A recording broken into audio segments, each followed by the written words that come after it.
Hello বন্ধুরা, আশা করি তোমরা সবাই ভালো আছো। আজকে আমরা যাচ্ছি পশ্চিম মেদিনীপুর জেলার পিংলা গ্রামে, যেখানে পটুয়া শিল্পীরা তাদের অঙ্কন কাগজের ওপর আঁকেন এবং সেইগুলোই তারা গানের মাধ্যমে পরিবেশন করেন। বিখ্যাত পটচিত্র গ্রাম পিংলা হলো পশ্চিমবঙ্গের এক লুকোনো রত্ন, যা শতাব্দীর শৈল্পিক ঐতিহ্য এবং ঐতিহ্যবাহী কারুশিল্পের প্রতীক। পিংলা হলো এমন একটি গ্রাম যা সৌন্দর্য এবং সৃজনশীলতার বহিঃপ্রকাশ ঘটায় এবং চিত্রকলার কেন্দ্র হিসাবে খ্যাতি অর্জন করেছে। এই পটুয়ারা তাদের পূর্বপুরুষদের কাছ থেকে পটচিত্র শিল্প উত্তরাধিকার সূত্রে পেয়েছে। ঐতিহ্যবাহী এবং প্রাকৃতিক সরঞ্জাম এবং কৌশল ব্যবহার করে এই দক্ষ কারিগররা পৌরাণিক গল্প, লোককাহিনী এবং দৈনন্দিন জীবনের দৃশ্য চিত্রিত করেন। এই শিল্প 105টিরও বেশি পরিবারের সাথে জড়িত, যেখানে 400 জনের অধিক শিল্পী রয়েছেন। তারা বছরের পর বছর গর্বের সাথে আমাদের ঐতিহ্য বহন করে যাচ্ছেন। পটচিত্র কেবল ক্যানভাসে সীমাবদ্ধ নয়, পটচিত্র গ্রাম এই শৈল্পিক প্রকাশকে বিভিন্ন রূপে উদযাপন করে, যার মধ্যে রয়েছে কাঠের ভাস্কর্য, হাতে আঁকা কাপড়, দেওয়ালের ছবি। এই গ্রামটি একটি ক্যানভাস হিসাবে কাজ করে। এই পটুয়া শিল্পীরা গল্প আঁকেন এবং গানের মাধ্যমে সেগুলো বর্ণনা করেন। পটচিত্র অঙ্কনকারী শিল্পীদের বলা হয় পটুয়া, যা পিংলার প্রতিটা বাড়িতে ছড়িয়ে আছে। মূলত কাপড় বা কাগজের উপর জল রঙের ব্যবহার করা হয়, যা মূলত প্রাকৃতিক জিনিসকে ব্যবহার করেই তৈরি করা হয়। দেবদেবীর কাহিনী, লোকগাথা, সামাজিক বিষয়, পৌরাণিক কাহিনীর ওপর ভিত্তি করেই তারা মূলত এই ছবিগুলো অঙ্কন করেন। ছবি আঁকার পাশাপাশি এই পটুয়ারা গান গেয়ে এই কাহিনীর বর্ণনা করেন, যা পটচিত্রের অবিচ্ছেদ্য অংশ। প্রাচীনকালে যখন ঘরে ঘরে টিভি, রেডিও, মোবাইল কিছুই ছিল না, তখন এই পটুয়া শিল্পীরা তাদের এই শিল্পের মাধ্যমে, তাদের ছবি অঙ্কনের মাধ্যমে ঘরে ঘরে এই গান গেয়ে তারা উপার্জন করতেন। বাড়ি বাড়ি তারা ছবি দেখিয়ে, গান শুনিয়ে, গল্প শুনিয়ে তারা দুটো উপার্জন করতেন। আমার এই ভিডিওর মাধ্যমে আপনারা গ্রাম বাংলার এই সৌন্দর্যকে উপভোগ করুন, গ্রাম বাংলার যে শিল্প তাকে উপভোগ করুন। পিংলা নয়াগ্রামের এই প্রথম পর্বে আমি আপনাদেরকে দেখাবো এই গ্রাম বাংলার রাস্তাঘাট, প্রাকৃতিক সৌন্দর্য, এবং এর দ্বিতীয় পর্বে থাকবে পটুয়া শিল্পীদের শিল্পকথা, থাকবে তাদের দক্ষতা ও ভালোবাসার কাজ, যে কাজকে তারা পরম্পরা অনুযায়ী বয়ে নিয়ে আসছেন এবং এই শিল্পকে এক অনন্য পর্যায়ে নিয়ে যাচ্ছেন। আমরা প্রায় পিংলার কাছাকাছি চলেই এসেছি। আমরা পাঁশকুড়া থেকে এসেছি।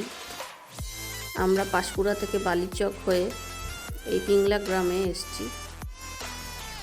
তো চলুন আজকে এই ভিডিওর মাধ্যমে আপনারা আমাদের এই রোড জার্নিটা উপভোগ করুন। সাথে কিছুটা দৃশ্য আমি দেখাবো, যেখানে এই শিল্পীদের হাতের কাজ আপনারা দেখতে পাবেন। বাকিটা থাকবে তারপরই আবার আমাদের রোড জার্নি।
বাড়িতে রাখলে শুভ হয়, তার জন্যে এর গল্পটা হচ্ছে আদিবাসীদের পৌষ পার্বণে হচ্ছে এরা নাচ গান শিকার করে নিয়ে যাচ্ছে, এই হাঁড়িয়া ভেঙে খাচ্ছে, হ্যাঁ, পাতা ড্যান্স, ওরা আদিবাসীদের পাতা ড্যান্স একটা উৎসব হয় ওরা করে। আর এই গল্পটা হচ্ছে এই পেঁচাকে লক্ষ্মীর বাহন। তো আদিবাসীদের বাড়িতে যেরকম আমাদের বাড়িতে যেরকম ফ্রিজ থাকে, এখন আছে, আমার ছিল না, ছোটোবেলার লোকেদের বাড়িতে দেখবেন ধনী লোকেদের ফ্রিজ। তো ফ্রিজের মধ্যে যেরকম তুলের আমাদের গ্রামের মধ্যে কী হয়, ফ্রিজটা বলতে কি ওই করে দড়িকে বেঁধে গ্রামের মধ্যে আদিবাসী বা মানুষের বাড়িতে থাকলে ওটাকে মতো বলতো। তো সেই ঝুলতন তার মধ্যে সাইজ সাইজে কিছু রাখতো, ওটাও এক ধরনের ফ্রিজ ছিল। তো এখন তো ওটা উঠে যাবে, মানুষের বাড়ি বাড়ি ফ্রিজ এসে। সেই লক্ষ্মীর বাহন বলতে পেঁচা, তো লক্ষ্মী তো অনেক যেরকম ধান উঠলে আমরা পুজো করি, লক্ষ্মী পুজো হয় মানি, এই লক্ষ্মীর বাহন যেরকম সরস্বতী কালী পুজো হয়েছে, ধান লক্ষ্মী, ওর গল্পটা আর কি দুবা হয়েছে। আর বাড়িতে রাখলে শুভ হয়, টাকা পয়সা বাণিজ্য ভালো হয়, এর গল্পটা আর কি সাঁওতালদের আদিবাসীদেরকে নিয়ে। আর বর্ডারে এই কাজটা করা হয়েছে, যেরকম একটা মনসা মঙ্গলা আছে।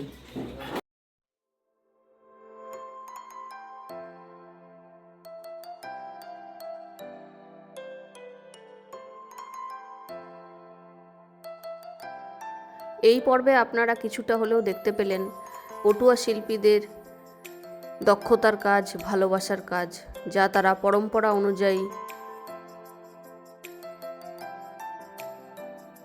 পরবর্তী পর্বে আপনারা দেখতে পাবেন পটুয়া শিল্পীদের হাতের কাজ, তাদের গল্প কথা, তাদের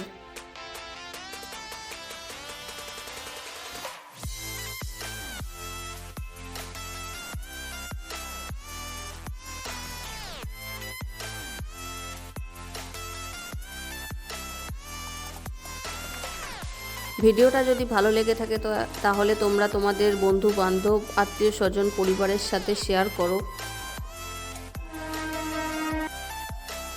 আজ যেহেতু মকর সংক্রান্তি, তাই রাস্তায় বেশ ধুমধামের সহিত উদযাপন চলছে।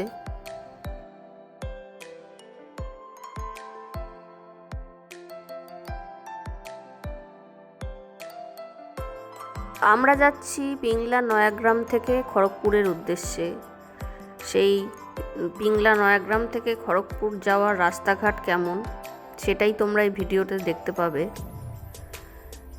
রাস্তাটা খুবই সুন্দর, বেশ ভালো রাস্তা, চারিপাশে গাছপালা, বেশ প্রাকৃতিক সৌন্দর্য খুব সুন্দর। এই সমস্ত রাস্তা দিয়ে গাড়ি চালাতে সত্যিই খুব ভালো লাগে।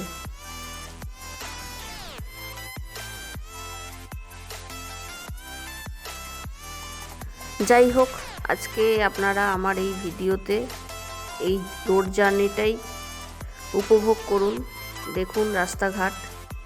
পরবর্তী পর্বের জন্য অপেক্ষায় থাকুন। পরবর্তী পর্বে আমি আপনাদেরকে দেখাবো এই পটুয়া শিল্পীদের শিল্পের গল্প কথা।